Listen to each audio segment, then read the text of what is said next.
لله رب العالمين إله الأولين والآخرين، والصلاة والسلام على سائر الأنبياء والمرسلين والملائكة المقربين وعلى آله وصحبه أجمعين.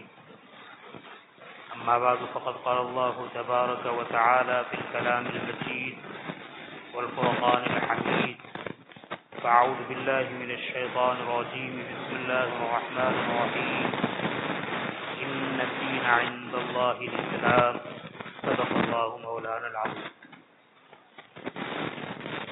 میرے محترم بھائیوں، دوستوں اور بزرگوں، اللہ تعالیٰ نے آج اپنے فضل و کرم سے ہمیں اسلام جیسا عظیم شان دین عطا فرمایا ہے. دین کی قدردانی یہ ہے کہ ہم اس چیز کو سیکھیں، سیکھنے کے بعد اس پر عمل کریں، اپنی زندگی دین کے مطابق گزاریں. اس وقت جس دنیا میں ہم رہ رہے ہیں اور جس مسلمان ہونے کی حیثیت سے رہ رہے ہیں، دنیا کا بیشتر مسلمان یہ سمجھتا ہے کہ ہم بہت مصائب میں ہیں، حالات میں ہیں، پریشانیوں میں ہیں،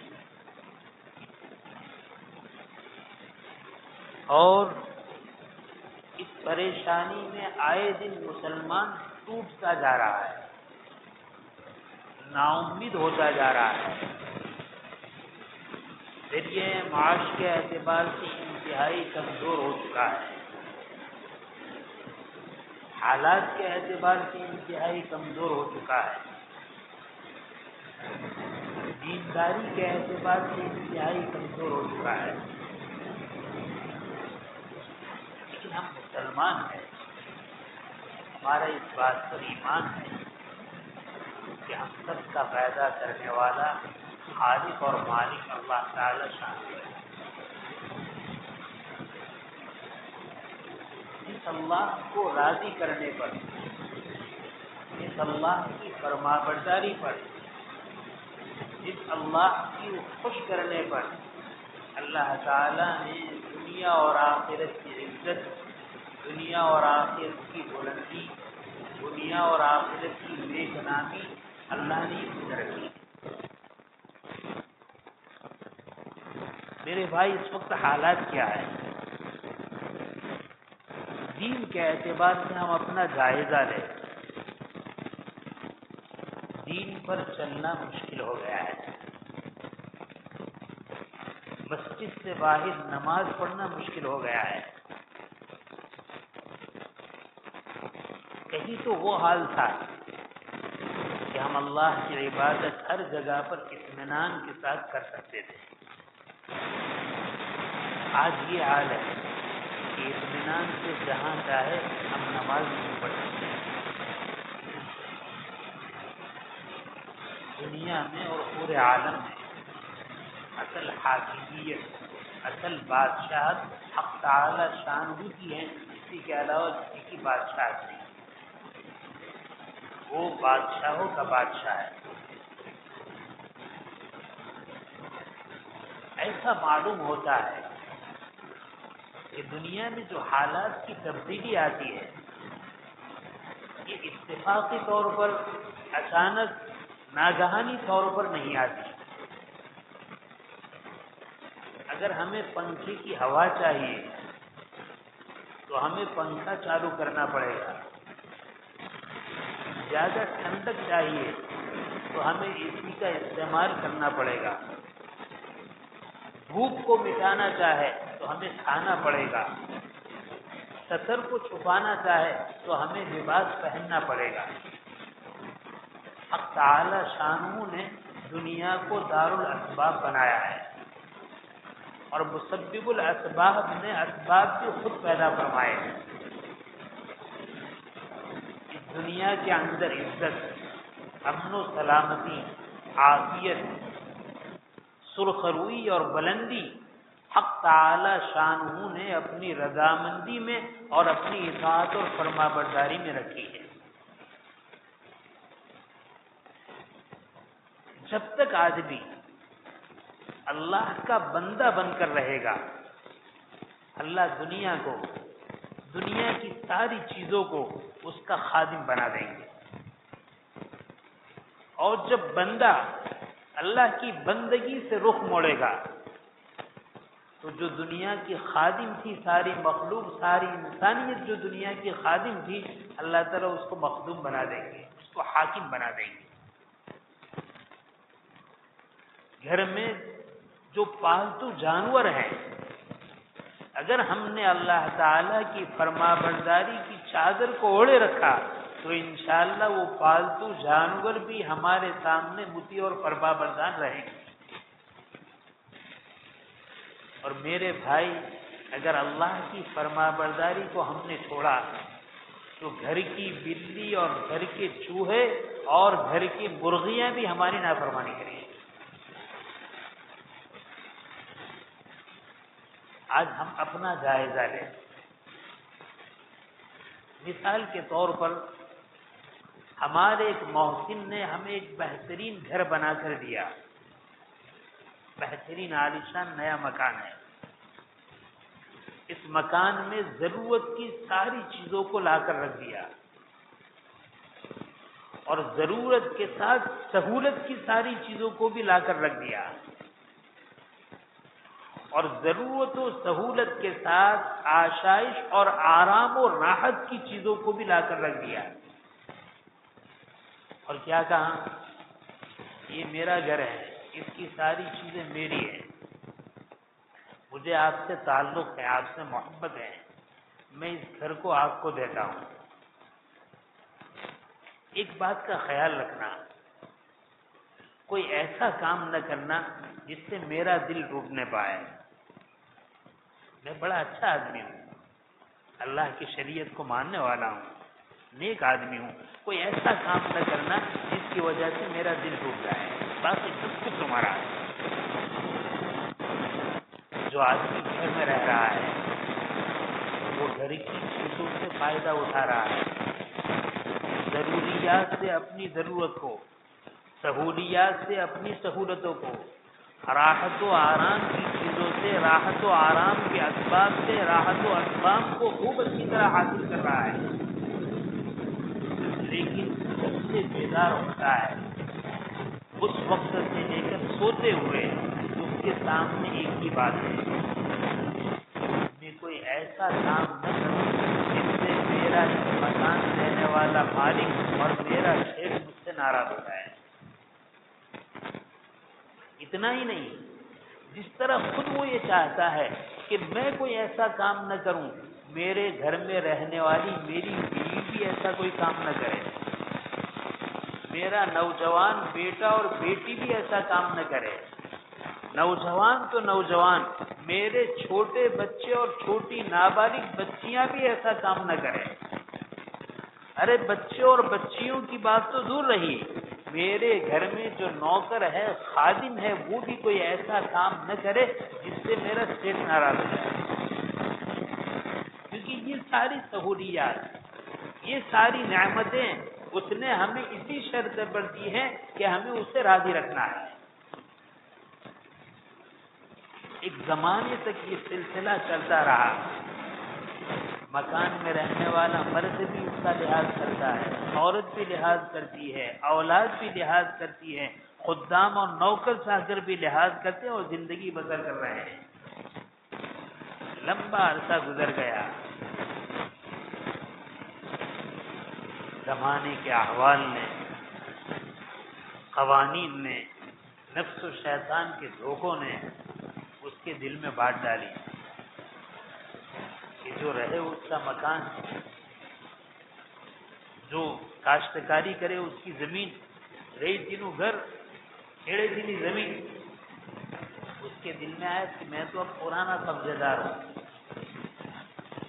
قبضہ میرا ہے، آگے چل کر دیکھ لیں گے، اب اتنی ساری پابندی کی ضرورت نہیں ہے۔ آہستہ آہستہ وہ کچھ ایسے کام کرنے لگے جس کام کو اس کا سیٹ پسند نہیں کرتا ہے. چھوٹی چھوٹی باتیں، چھوٹے چھوٹے ایسے کام کرنے لگا. سیٹ دیکھ رہا ہے، خاموش ہے، کچھ بولتا نہیں. آگے بڑھا اور آگے بڑھنے کے بعد کچھ ایسے کام کرنے لگا جو مالک کو زیادہ تکلیف پہنچانے والے ہیں، مالک کو زیادہ ناراض کرنے والے ہیں. مالک دیکھتا رہا، کچھ نہیں کر رہا ہے. اور آگے وقت گزرا، یہاں تک کہ حال یہ آیا کہ اس نے ایسے کام کیے کہ گھر میں جو راحت اور سہولت کی چیزیں تھی اس میں چھیڑخانی شروع کر دی. فریج تھا اس کو بگاڑ دیا، ڈی فریج تھا اس کو بگاڑ دیا، اے سی تھا اس کو بگاڑ دیا، پنکھے تھے اس کے پروں کو توڑ دیا، ٹیوب لائٹ اور بلب تھے اس کو پھوڑ دیا. اب وہ مکان میں نقصان کرنے لگا ہے. اتنا ہی نہیں، پھر آگے بڑھا. جو ضرورت کی چیزیں تھی اس ضرورت کا چیزوں کی بھی وہ لحاظ نہیں رکھنے لگا. اس کے اندر بھی وہ کچھ نہ کچھ پریشانی اور کچھ نہ کچھ نقصان کے کام کرنے لگا. مالک برداشت کرتا رہا. دیکھا کہ میری ناراضگی والے کام وہ کر رہا ہے، میری دی ہوئی نعمتوں کو ٹھکرا رہا ہے، اس کی ناقدری کر رہا ہے. یہاں تک کہ اس کو اطلاع ملی کہ گھر کے اسباب و سامان کو تو اس نے برباد کر دیا، اب گھر کی دیواروں کو بھی توڑنا چاہتا ہے، اس کو بھی اتنا کرتا ہے، چھت کو خراب کرنا چاہتا ہے، فرش کو خراب کرنا چاہتا ہے. مالک نے فوراً کہلوا دیا 2 دن میں ہمارا مکان خالی کر دیا. اب اس کی آنکھ کھلی، میں تو بے گھر ہوں، میرے پاس تو کچھ نہیں. اور مالک نے پہلے سے انتظام کر لیا، قوانین کے اعتبار سے اپنا سارا کام مضبوطی سے کر لیا کہ قبضے دار بھی کوئی ہلچل نہ کر سکے، کوئی اقدام نہ کر سکے، کوئی بچاؤ کی شکل نہ کر سکے. بلکہ یہ کہنا چاہیے مالک پولیس کے پہرے کے ساتھ، فوج کے پہرے کے ساتھ آ گیا اور الٹیمیٹم دے دیا کہ 2 دن میں مکان خالی کرنا ہے. 2 دن ہوئے، اس کو نکال دیا. اب وہ رو رہا ہے، پریشان. ساتھی نے دیکھا، پوچھا کیا حال ہے؟ تم تو بہت خوشحال ہو، بہت خوشحال تھے. تمہارے مالک نے تمہیں بہترین مکان عطا فرمایا تھا، بہترین ضرورت کی چیزیں اس میں تھی، کھانے پینے کا سامان تھا اور سہولت کی چیزیں تھی، راحت و آرام کے لیے اے سی تھا، فریج تھا، ڈیپ فریج تھا، کپڑے دھونے کا مشین تھا، ساری نعمتیں موجود تھی. آخر کیا ہوا؟ کہہ رہا ہے میں نے اپنے پیر پر اپنے ہاتھوں کو لاڑی ماری. واقعی میں میرا مالک، میرا سیٹ تو بہت اچھا تھا، لیکن نفس و شیطان کے پھندے میں آ کر میں نے ہی اپنا نقصان کیا. آج گھر سے بے گھر ہو چکا ہوں، سر چھپانے کے لیے میرے پاس چھت بھی نہیں ہے. میرے بھائی یہ تو دنیا کا نقشہ ہے، ذرا آخرت کے نقشے کو دیکھیے. اللہ تعالیٰ کی مخلوقات میں بے شمار مخلوقات ہیں. ان ساری مخلوقات میں حق تعالی شانہ نے بغیر کسی درخواست کے محض اپنے فضل و کرم سے ہمیں انسان بنایا. اس کی مخلوقات میں درندے بھی موجود ہیں، چرندے بھی موجود ہیں، پرندے بھی موجود ہیں، ہاڑ کھانے والے جانور بھی موجود ہیں، کتے اور خنزیر جن کو لوگ دیکھنا نہیں چاہتے ایسی مخلوق بھی موجود ہیں، کیڑے مکوڑے بھی موجود ہیں. اے بندے خدا، اللہ نے تجھ پر کرم فرمایا، ان ساری مخلوقات میں سے چھانٹ کر تمہیں اشرف المخلوقات بنایا، انسان بنایا. دنیا میں بہت سارے انسان تھے،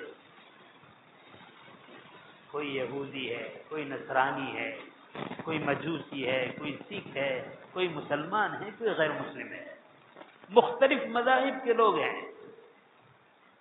اللہ نے تجھ پر دوسرا انعام یہ فرمایا کہ اللہ نے انسان بنانے کے بعد تجھے ایمان کی دولت سے مالا مال فرمایا. ماں کے پیٹ میں انسان بنایا اور پیٹ سے نکلا تو مومن کے گھر میں پیدا ہوا، تو مسلمان بن کر پیدا ہوا. کتنا بڑا انعام کیا.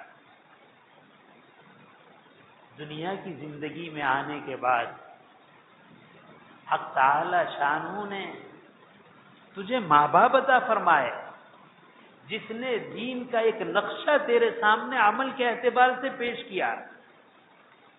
تو کچھ بڑا ہوا، ماں باپ نے مکتب کے حوالے کیا، اساتذہ نے دین کو اور کھول کر سمجھایا، نوجوانی کی عمر کو پہنچا، کاروبار میں لگ گیا. اللہ تعالیٰ نے دعوت و تبلیغ کی نقل و حرکت میں تجھے منسلک کر دیا. تو اپنے ایمان کی حفاظت کرتا رہا، پروان چڑھتا رہا. نعمت ہی نعمت ہے.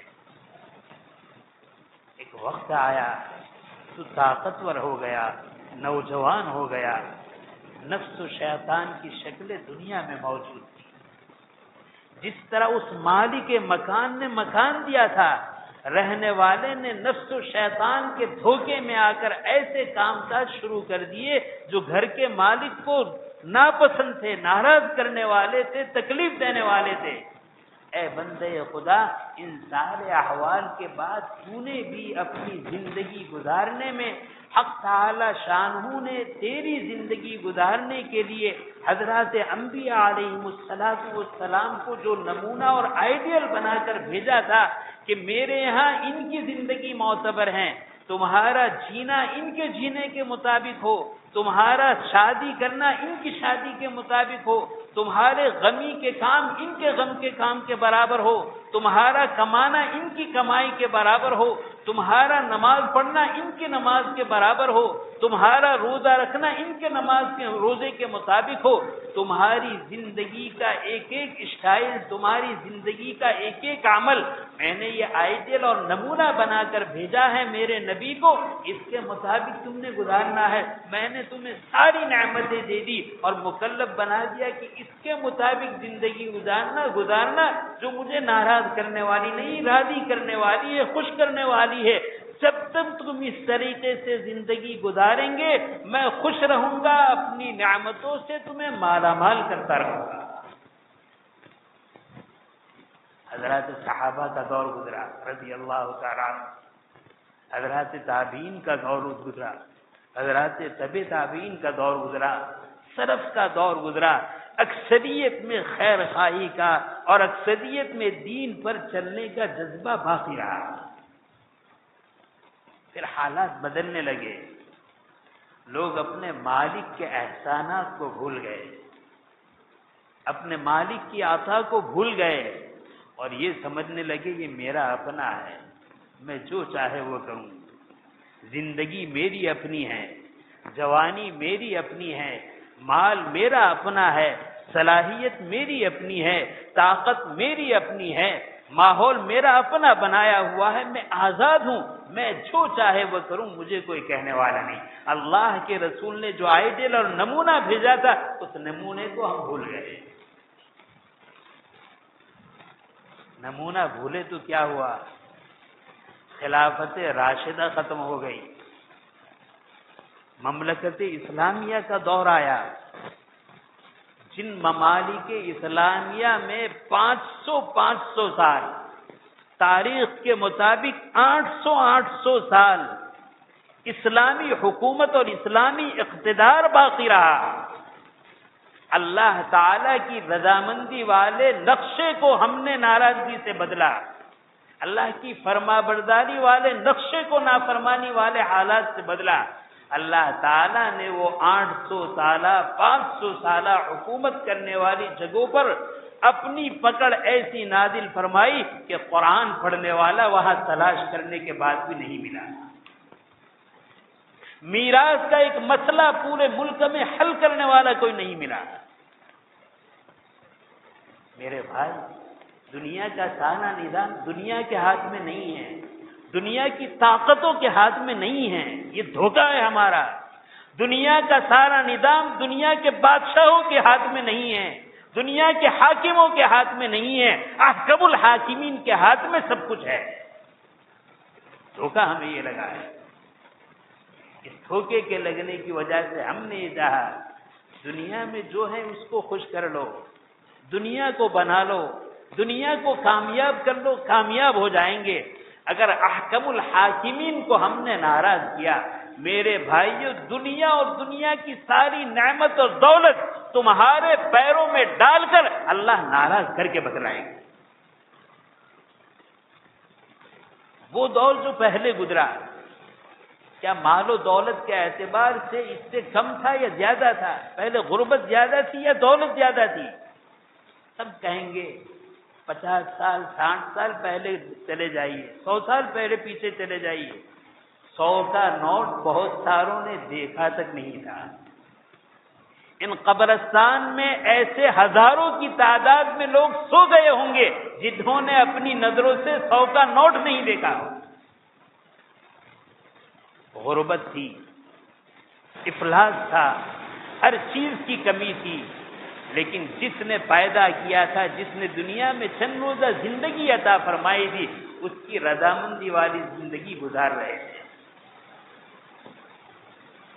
اور جب سے نقشہ بدلا، دولت کی فراوانی ہوئی، مال و دولت آئے، تو حیرت کی بات ہے جس نے دولت دی پہلے اس دولت دینے والے کو بھول گئے، جس نے رزق دیا اس رزاق کو بھول گئے، اور حالات یہاں تک پہنچ گئے، حالات یہاں تک پہنچ گئے۔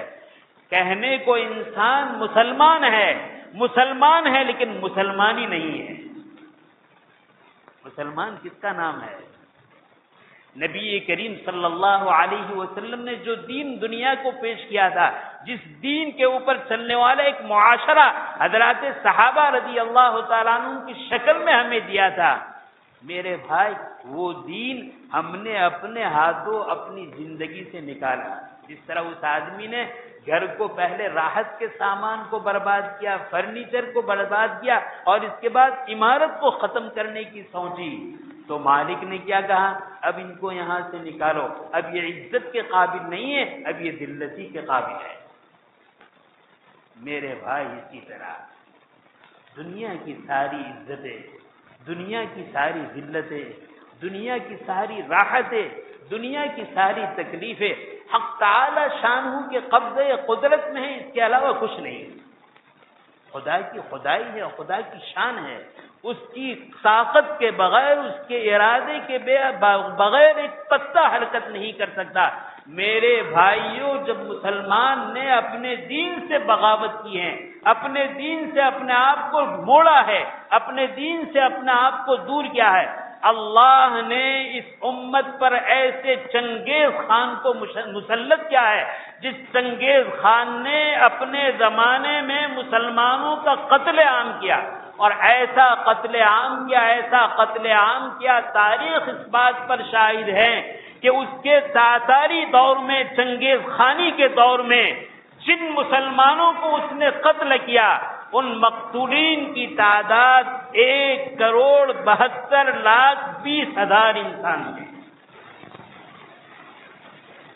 اور مسلمان اپنی مسلمانی کو چھوڑ کر ایسا بزدل بن چکا تھا، ایک تاتاری عورت اٹھتی تھی، 20 25 50 نوجوان مسلمان ہوتے تھے، اس بستی میں آتی تھی اور کہتی تھی یہاں ٹھہرو، میں اپنے تمبو میں جا کر چھری لاتی ہوں اور وہاں سے آنے کے بعد آپ کو ذبح کروں گی۔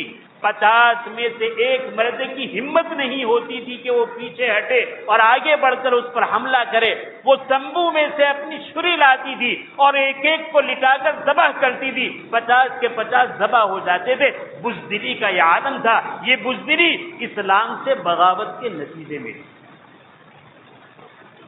میرے بھائیوں، سچا مختصر مجھے بات یہ عرض کرنی ہے، اس وقت کا جو دور ہے، اس دور میں سب سے بڑی ضرورت ہم مسلمانوں کے لیے ہیں اپنے ایمان کی فکر، اپنے نسلوں کے ایمان کی فکر، اپنے خاندان کے ایمان کی فکر، اپنی آبادی اور بستی کے انسانوں کے ایمان کی فکر، پورے عالم کے انسانوں کے ایمان کی فکر کو اپنے اندر لانا اس وقت کا بہت بڑا مسئلہ ہے۔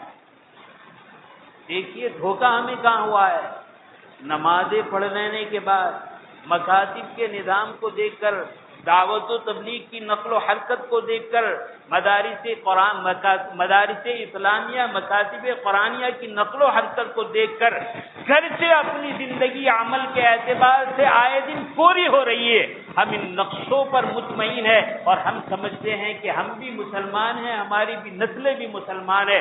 میرے بھائی، ان شکلوں کے باوجود اگر وہ دین ہمارے اندر نہیں آیا تو یہ شکلیں میں دھوکہ ہوگا اور یہ دھوکہ ایسا ہوگا کہ آج ہم مسلمان ہیں، کل ہم نہیں بتا سکتے کہ ہماری اولاد اسلام پر باقی رہے گی یا نہیں رہے گی۔ ہر شخص کو بہت بڑی ضرورت ہے، دو چیز کی ضرورت ہے۔ ایک، ہر شخص اپنے ایمان کی حفاظت کے بارے میں فکر مند ہو جائے، ہر شخص اپنے اہل و عیال کے ایمان کی حفاظت کے بارے میں فکر ہو جائے۔ دوسری چیز ہے قرآن و سنت کی باتوں کو سننے کے بعد قبول کرنے کا جذبہ۔ ہم مسلمانوں کی سب سے بڑی کمی کی، ہم مسلمانوں کے خسارے کی اور ہلاکت اور بربادی کی بنیادی وجہ، آج مسلمان دین کو سنتا ہے لیکن دین کو سننے کے بعد قبول کرنے کے لیے تیار نہیں، سنتے سنتے ہزاروں سال نکال دے، اگر تبدیلی اندر نہیں آئی، عمل کے اعتبار سے نقل و حرکت نہیں ہوئی، میرے بھائی تاریخ اس بات پر بھی شاہد ہے کہ جہاں درس میں 50 ہزار آدمی حدیث کے درس میں ہوتے تھے، جب عملی زندگی میں کوتاہی آئی تو درسگاہیں اجاڑ دی گئی۔ اللہ تعالی شانہ ہمیں ان دونوں چیزوں سے مالا مال فرمائے، اپنے ایمان کی حفاظت، اپنے نسلوں کی ایمان کی حفاظت، دین کی بات کو عظمت سے سننا اور سننے کے بعد قبول کرنا اور اس پر عمل کرنے کا ہمیں جذبہ نصیب فرمائے۔